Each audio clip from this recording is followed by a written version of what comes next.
Hi, my name is Jeannie Lauren Dowden for Conduit News, and today we are joined with Bruce Emerson. He is running in the primary race for House District 4. We are so excited to have him here joining us and telling us why he is running.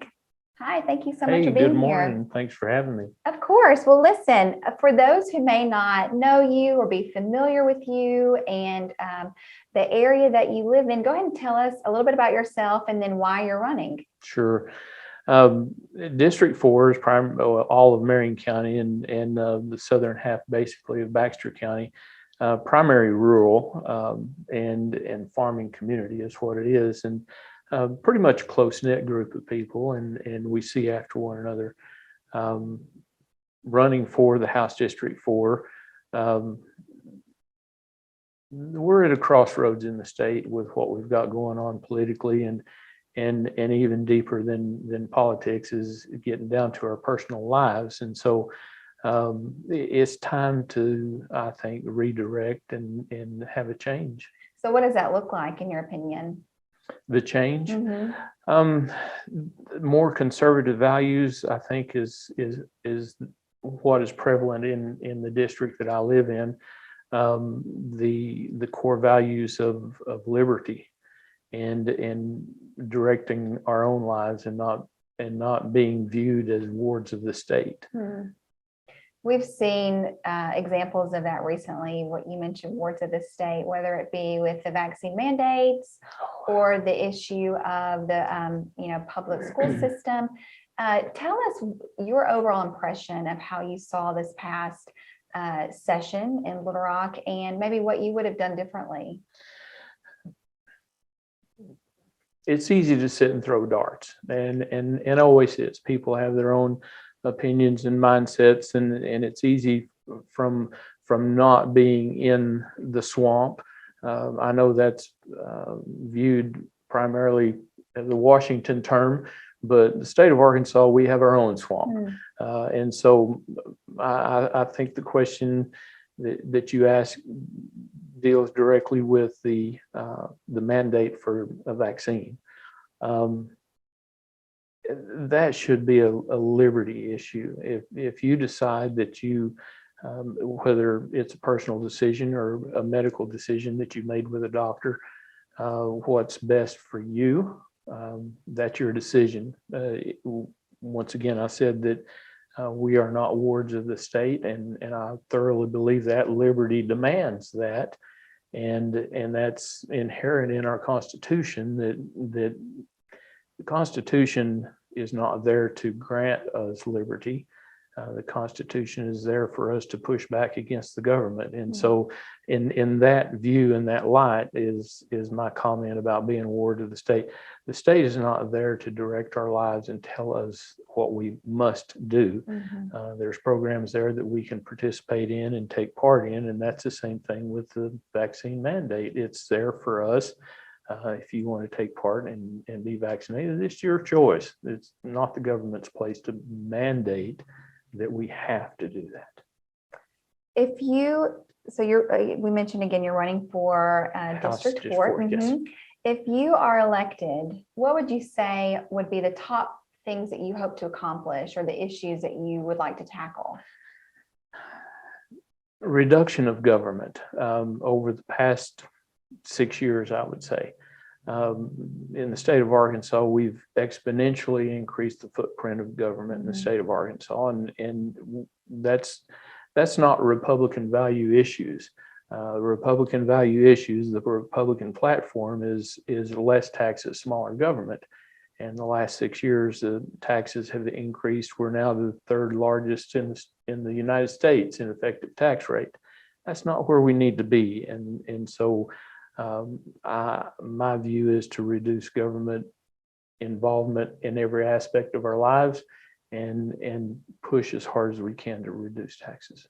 You are facing an incumbent in this primary election, Representative Jack Fortner. Tell us, first of all, it's difficult at times to unelect an incumbent. Tell us how you would specifically be different and an improvement for those who are looking at who to vote for. Okay. it's easy for anyone, and both of us. Well, I ran against Jack before, to promote oneself as a Republican or as a conservative, but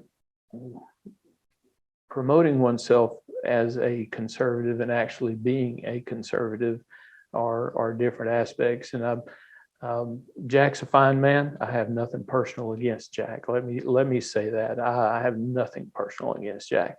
His voting record stands for itself. Mhm. And his voting record has not been a pro-liberty voting record, and the tax programs that he has supported and voted for are against, I believe, the Republican platform and the community values that we live in. We have seen with his voting record several tax increases that he's aligned with Governor Hutchinson on.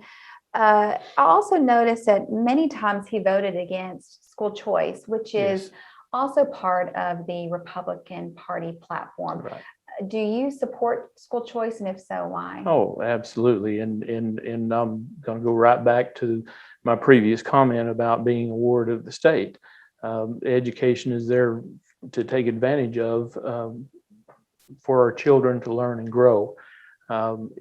I do not believe, and I push back hard against the government mandating that we have to do this or that. Children are our most precious resource. They belong to us. They don't belong to the state.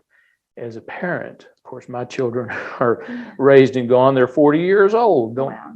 Let's don't talk about age though. Yes, it's my responsibility to educate my children. If I want to put them in public school and have the teachers teach out of a public venue, that's great. It's my choice if I want the children to be homeschooled. It's my choice to go to a charter school. It's my choice. And so, yes, I'm 100% for school choice. And we saw recently in the Virginia election, education is a key issue right now all Yes. across our country, not just Yes. in Arkansas. Would you support that money following the child? We've seen, other states propose this, that money following the child wherever they go. To a degree, yes. There's aspects that need to be looked at, and with money, I mean, there still needs to be school, right? Mhm. And it has to be funded. But by and large, yes, the money needs to follow the child. If it goes to charter school, private school, whatever, that money needs to go along with. We have heard, especially in the past few months, and you briefly touched on this, someone will say, oh, I'm a conservative, or I believe in limited government and liberty. But whenever it comes time for them to actually push the button, we see very different things. And I think a lot of Arkansans have kind of reached their limit with that following the vaccine mandate and things that have happened in Little Rock. What do you say to those who are, wondering where you stand? Okay, is he a true conservative? We've heard all of this before. What do you say to that? Sure. What is it in Little Rock right now today? There's 70-80% Republican people in Little Rock and supposed to be conservative. But when you start to look at the voting record in the bills that are being passed, just what you said, the people in the district look and see what is happening and what's going on, and they're saying that doesn't represent me. That's not who we are as a people. It's not who we are as a community. It's not who we are as a state. And so those values don't follow. There's a saying that it isn't original with me, but there's a saying that I have adopted, and it goes like this: until the pain of the same becomes greater than the pain of change, things will remain the same. And I believe that's where we are right now. As long as we keep going down the road that we're going down, things are not going to change. And so it's time for change. Just switching gears a little bit, you've been involved in a very meaningful project, one that honors our veterans who have been injured in the war. Tell us about that. It just kind of came it wasn't something that I pursued until after it came to being. There was a constituent in Marion County while I was on the quorum court, a wounded veteran that, and I never met him, and I don't know what his process was to develop that, but through his efforts going through the veterans issues, he ran across the Purple Heart program, the Purple Heart Trail.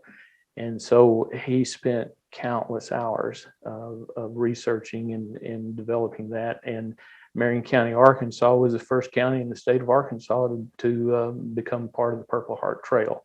And so I was proud of that. And so from there, it was, well, wait a minute, this is something that we need to promote as a community so that we can recognize veterans that have served and have been wounded. And this was a way that I could help with other counties. It wasn't that they didn't want to, it was maybe they just didn't know how. Mm-hmm.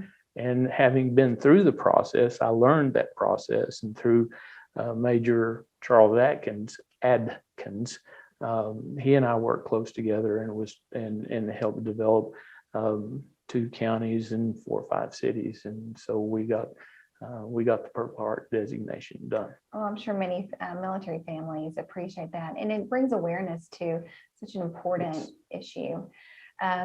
Election day for the primary races will be here before we know it. Absolutely. What do you think about that? How can people get involved in your campaign, possibly donate? What would you like them to know? Well, we have a Facebook page, Bruce Emerson for Arkansas, and through the Facebook page, you can also get the link to go over to the web page, and there's the electronic donation process that goes there. Can contact me through that. Extremely busy, but and then there's the apprehension of answering the phone and wanting to update my car insurance. Okay.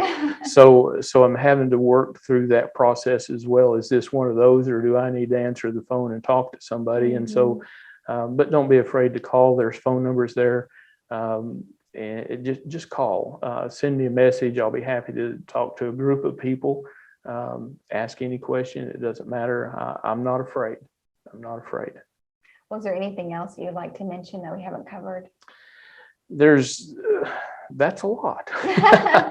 What would you want people to know? For me, we touched on it. We need change. Sometimes you get in that rut and things happen and you just kind of roll along and you don't know, just where is this train going?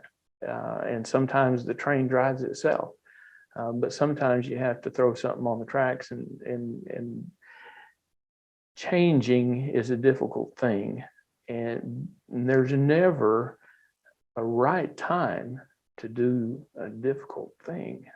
And so change sometimes is difficult. And so I'm ready to work. I don't want people to think that I'm going down just to say no.